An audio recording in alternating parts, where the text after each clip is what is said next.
Now, the COVID-19 pandemic is not only a major public health concern, but a threat to global food security, which has the potential to disrupt food production.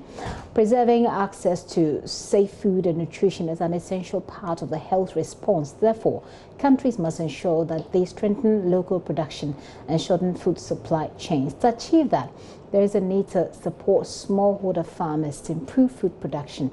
We'll be discussing the role of the smallholder farmers during COVID-19 in ensuring that Ghana is food secure, and examine support from public and private sector actors that can also help achieve that agenda. We'll also make some proposals necessary to help farmers till their land in a safe environment.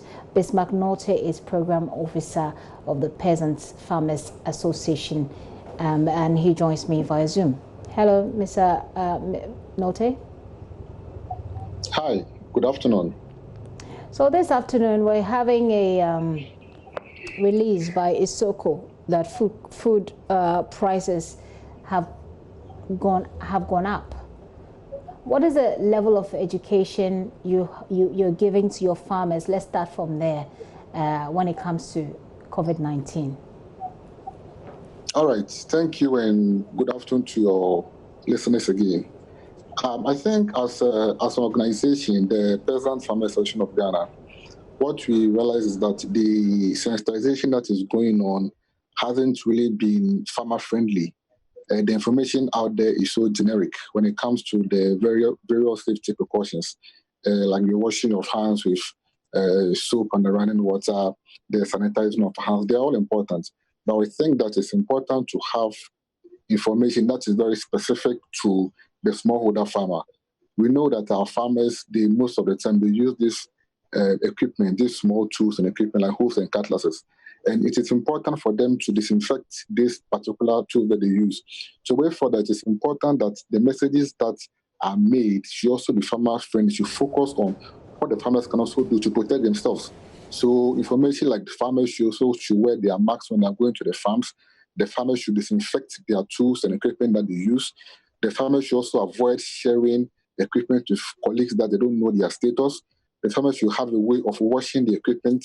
The farmers should be able to ensure that they don't associate with gatherings of more than 25 people. They should be very careful about how they interact with people. So based on that, we also developed our own jingle, which was farmer-specific, to educate the farmers far and near. And what we also realized was that a lot of this information was on the mainstream media, like JoyNews and all the popular radio stations. But when you go to the hinterlands and the remote areas where most of our farmers find themselves there, that's the rural communities, the information out there is not that much.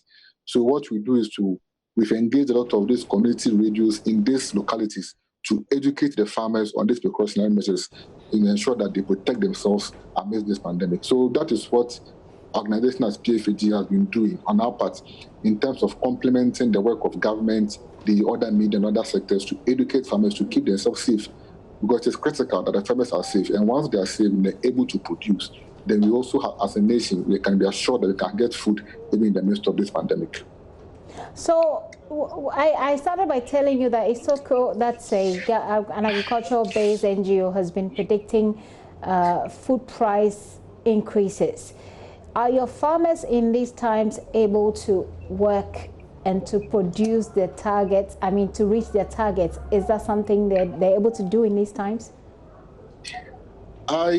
Generally, our farmers have largely been able to move to their farms, albeit they are a bit scared, they are a bit apprehensive in terms of their movement. They are not really too sure about how to go about the activities, even though prior to COVID, the farmers would have, by this time, most of them would have started planting because the rain has started. But now it's like there's a bit of fear and anxiety in the air. So the farmers are not really comfortable, even though we urge them that as long as you take the precautionary measures seriously, as long as you sanitize your hand, now there's this mandatory wearing of nose masks, as long as you do that, you always make sure you wash your hands thoroughly, avoid such gatherings. They should be comfortable in going to their farms. Okay. And that's where the education is very important. They are going, but not as much as we would have wanted. And we think that we have to do more to let them to avert their fears that going to the farm is not enough for them to attack the disease, as long as they take their precautionary measures very seriously. Okay, hold on for me. Let me talk to Isoko now, because Isoko, like I said, is predicting a hike in food prices, and they've done some research across the country, in which they point to hikes in the prices of very everyday, food crops that we use. I have on the also joining me via Zoom Francis Danso Ejay. He's a content manager. He's actually joining me over phone. Mr. Ejay, thanks for your time this afternoon. You're welcome.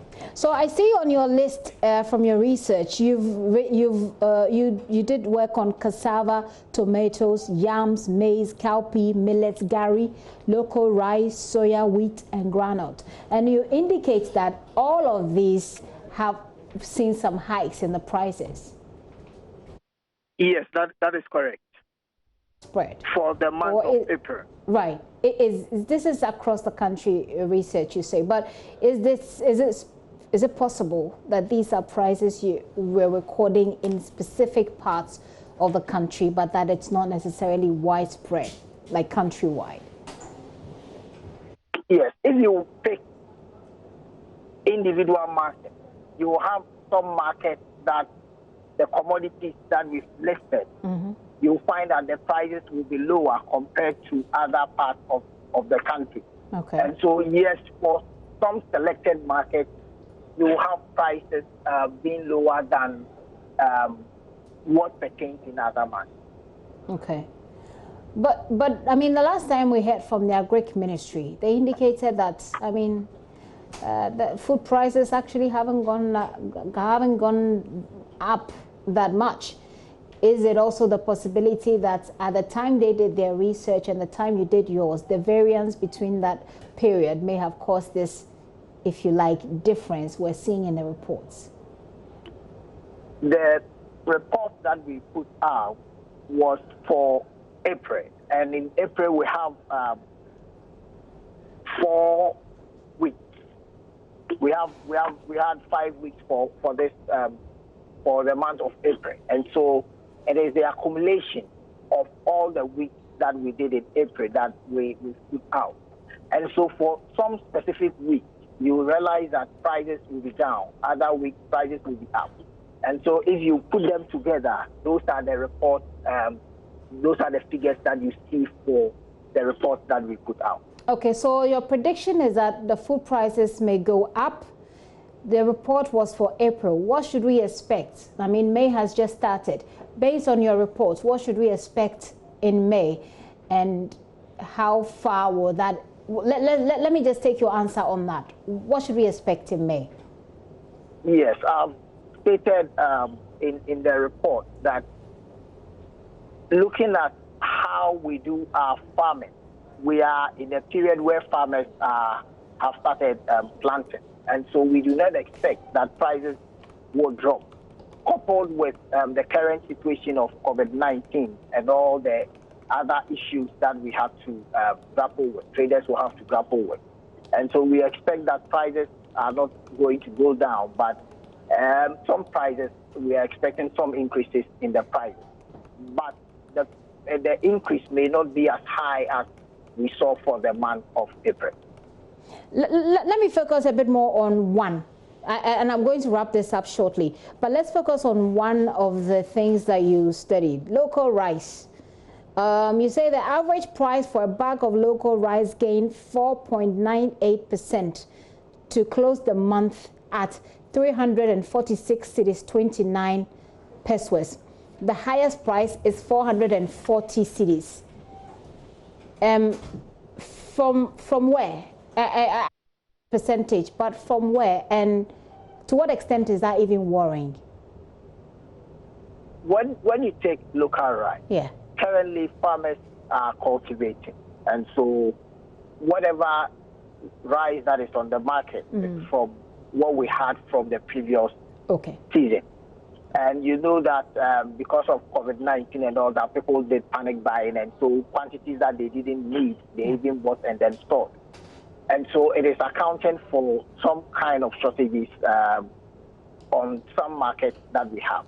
And when you pick the prices, anytime that we state the highest, we also specify the market where that highest price is coming from, and then the lowest is also coming from. And so these are things that we've done over the years, and so we are confident of the things that we put out. And so if you check, you realize that for the producing areas, especially the markets from the north, prices are usually lower than the market from the south, where we virtually will have to move the commodities from to the south. And so coupled with transportation and some other issues, it comes and then prices are a bit higher than what we find in the north.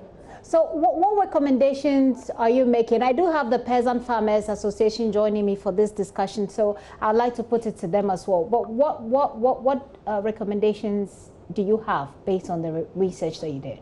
I think I heard him talking about the effect of COVID-19 on farmers. And as I talk to you now, I'm also moving around a bit to also assess the situation. And farmers, yes, they are still doing their activity, but some of them will have an effect, because those who have to provide the money, especially money for them to use in cultivation, are having difficulties where they are coming by money. And so we should try as much as possible to help them in what they are doing, and then, if possible, plan ahead so that we do not waste a lot of the produce that will be getting somewhere in August and then September. We store them well so that we can use in this period.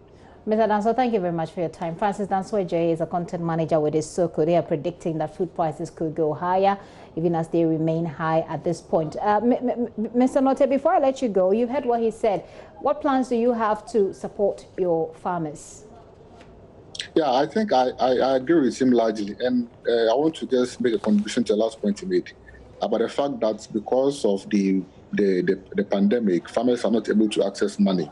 So one of the key recommendations that we have is that, the government's Planting of Food and Jobs program, where the inputs, that's the seed and fertilizers, they are being subsidized by 50%. Our expectation is that because of this pandemic and because that now money has become a very difficult thing to get, we want the government to increase the subsidy component. So instead of the 50%, it can be increased to maybe 75%. But at least farmers can be able to purchase a lot of the inputs so that they can plant and then do the harvest for us. And also, when it comes to the post-harvest management, we want government to also focus on equipping the warehousing, constructing more storage facilities, constructing more cold stores,